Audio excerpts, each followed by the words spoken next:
ಕನಕಪುರ ತಾಲೂಕಿನ ಕಸಬಾ ಹೋಬಳಿ ವರಳಗಲ್ಲು ಗ್ರಾಮದ ಹಾಲು ಉತ್ಪಾದಕರ ಮಹಿಳಾ ಸಹಕಾರ ಸಂಘದ ನೂತನ ಅಧ್ಯಕ್ಷರಾಗಿ ರತ್ನಮ್ಮ ಮತ್ತು ಉಪಾಧ್ಯಕ್ಷರಾಗಿ ಜಯಲಕ್ಷ್ಮಮ್ಮ ಅವಿರೋಧವಾಗಿ ಆಯ್ಕೆಯಾದರು.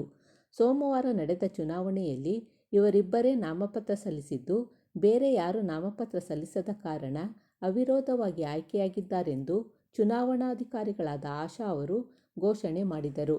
ಸಹಾಯಕ ಚುನಾವಣಾಧಿಕಾರಿಯಾಗಿ ಸಿಇಒ ದಾಕ್ಷಾಯಿಣಿ ಕರ್ತವ್ಯ ನಿರ್ವಹಿಸಿದರು. ಈ ಸಂದರ್ಭದಲ್ಲಿ ಉಪಸ್ಥಿತರಿದ್ದ ವಿಧಾನ ಪರಿಷತ್ ಸದಸ್ಯರಾದ ಎಸ್ ರವಿ ಅವರು ಮಾತನಾಡಿ, ತಾಲೂಕಿನಲ್ಲಿ ಹೊರಳಗಲ್ಲು ಗ್ರಾಮ ದೊಡ್ಡ ಗ್ರಾಮವಾಗಿದೆ.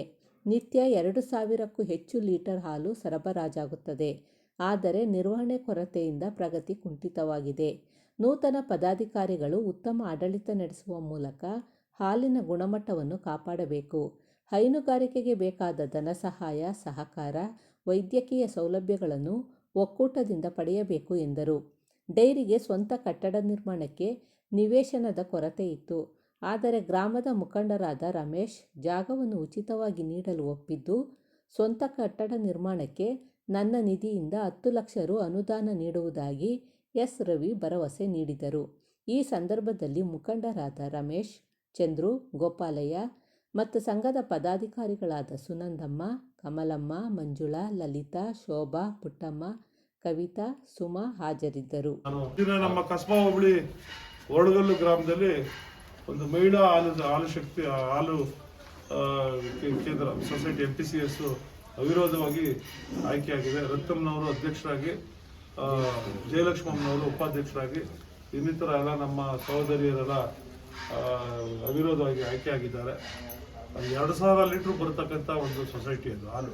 ದೊಡ್ಡ ಗ್ರಾಮ ನಮ್ಮ ಕಸಬಾದಲ್ಲೇ ಚಿಕ್ಕಮುದ್ವಾಡಿ, ಶಿವನಹಳ್ಳಿ, ಕಣಸಾದ್ರ ಬಿಟ್ಟರೆ ಅದು ಕೂಡ ಒಂದು ದೊಡ್ಡ ಗ್ರಾಮ ಇರ್ತಕ್ಕಂಥದ್ದು ವರಳಗಲ್ಲು ಗ್ರಾಮ.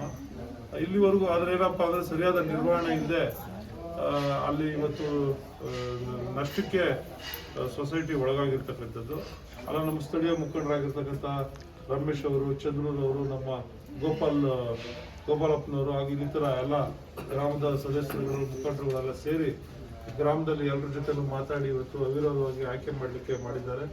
ಮುಂದಿನ ದಿನಗಳಲ್ಲಿ ಸೊಸೈಟಿ, ಯಾಕಂದ್ರೆ ರೈತರ ಜೀವನಾಡಿ ಕೇಂದ್ರ ನಮಗೆ ಹಾಲು ಸೊಸೈಟಿ ಇದ್ರೆ ಒಂದು ಕಾರ್ಖಾನೆ ಇದ್ದಂಗೆ, ಊರಿಗೆ ಒಂದು ಕಾರ್ಖಾನೆ ಇದ್ದಂಗೆ ಇದನ್ನು ಉತ್ತಮವಾಗಿ ಮಾಡಬೇಕು ಅಂತ ಮಾಡಿದ್ದಾರೆ. ಇದಕ್ಕೆ ಅವಿರೋಧ ಆಯ್ಕೆ ಆಗಲಿಕ್ಕೆ ಪ್ರಮುಖ ಕಾರಣಕರ್ತರು ನಮ್ಮ ವರಳಗಲ್ ರಮೇಶ್ ಮತ್ತು ಅವರ ಸ್ನೇಹಿತರು. ರಮೇಶ್ ಅವರು ವರಳಗಲ್ ಗ್ರಾಮದಲ್ಲಿ ಪ್ರಮುಖ ಸ್ಥಳದಲ್ಲಿ ಇರ್ತಕ್ಕಂಥ ಒಂದು ನಿವೇಶನವನ್ನು, ಅವರ ಸ್ವಂತ ನಿವೇಶನವನ್ನು, ಲಕ್ಷಾಂತರ ರೂಪಾಯಿ ಬೆಲೆ ಬಾಳ್ತಕ್ಕಂಥ ಒಂದು ನಿವೇಶನ, ಆ ನಿವೇಶನವನ್ನು ಇವತ್ತು ನಾನು ದಾನವಾಗಿ ನಮ್ಮ ತಂದೆ ತಾಯಿ ಹೆಸರಲ್ಲಿ ವರಳಗಲ್ ಗ್ರಾಮದ ಸೊಸೈಟಿಗೆ ನಾನು ಕೊಡ್ತೀನಿ. ಅಲ್ಲಿ ಒಂದು ಕಟ್ಟಡ ಕೂಡ ಇಲ್ಲ, ಇಷ್ಟು ವರ್ಷ ಆದರೂ ಕೂಡ ಅಲ್ಲೊಂದು ಕಟ್ಟಡ ನಿರ್ಮಾಣ ಆಗಬೇಕು. ಗ್ರಾಮಸ್ಥರೆಲ್ಲ ಸೇರಿ ರಾಜಕೀಯ ಬೇಡ, ಗ್ರಾಮದಲ್ಲಿ ನಾವು ಅವಿರೋಧವಾಗಿ ಆಯ್ಕೆ ಮಾಡೋಣ, ಒಂದು ಹೊಸ ಕಟ್ಟಡವನ್ನ ಕಟ್ಟೋಣ ಅಂತ ಹೇಳಿ ಮಾಡಿದ್ದಾರೆ. ನಾನು ರಮೇಶ್ ಅವ್ರಿಗೂ ಕೂಡ ಈ ಸಂದರ್ಭದಲ್ಲಿ ಎಲ್ಲ ಗ್ರಾಮಸ್ಥರ ಪರವಾಗಿ ಇನ್ನಿತರಿಗೆ ಮಾದರಿಯಾಗಿರ್ತಕ್ಕಂಥ ಕೆಲಸವನ್ನು ಮಾಡಿದ್ದಾರೆ. ಅವ್ರಿಗೆ ಹೃದಯಪೂರ್ವಕವಾದಂಥ ಅಭಿನಂದನೆಗಳನ್ನ ರಮೇಶ್ ಅವ್ರಿಗೆ ಈ ಮುಖೇನ, ತಮ್ಮ ಮುಖೇನ ಸಲ್ಲಿಸ್ತಾ ಇದ್ದೀನಿ.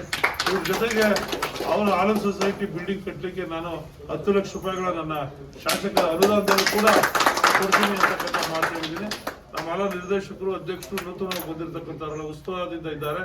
ಅವ್ರಿಗೆಲ್ಲ ಹೇಳಿ ಅವರೆಲ್ಲ ತಿಳುವಳಿಕೆಯಾಗಿ ಅಲ್ಲಿ ಇರ್ತಕ್ಕಂಥ ಒಂದು ನಿಯಂತ್ರಣ ತೆಗೆದುಕೊಂಡು ಸೊಸೈಟಿಯನ್ನ ಲಾಭದಾಯಕವಾಗಿ ಮುಂದಿನ ದಿನಗಳಲ್ಲಿ ನಡೆಸಬೇಕು ಅಂತ ಅವ್ರು ಮನವಿ ಮಾಡಿದ್ದೀನಿ. ಹೆಣ್ಮಕ್ಳುಗಳೆಲ್ಲ ಒಂದು ಆಸೆ ಇದೆ, ಇಲ್ಲ ನಾವು ಯಶಸ್ವಿಯಾಗಿ ಮಾಡಿ ತೋರಿಸ್ತೀವಿ ನಮ್ಮ ವರಳಗಲ್ ಸೊಸೈಟಿನ ಅಂತ ಒಂದು ಮಾತನ್ನ ನಮಗೂ ಕೂಡ ಕೊಟ್ಟಿದ್ದಾರೆ. ಆ ಭರವಸೆಯಲ್ಲಿ ನಾನು ಮತ್ತೆ ಎಲ್ರಿಗೂ ಅವ್ರು ಅವಿರೋಧವಾಗಿ ಆಯ್ಕೆ ಆಗಲಿಕ್ಕೆ ಸಹಕಾರ ಮಾಡಿರ್ತಕ್ಕಂಥ ಎಲ್ಲ ಇಡೀ ಗ್ರಾಮದ ಜನತೆಗೆ ಅಭಿನಂದನೆಗಳನ್ನು ಸಲ್ಲಿಸಿ ನಾನು ಮಾಡ್ತೀನಿ. Thank you.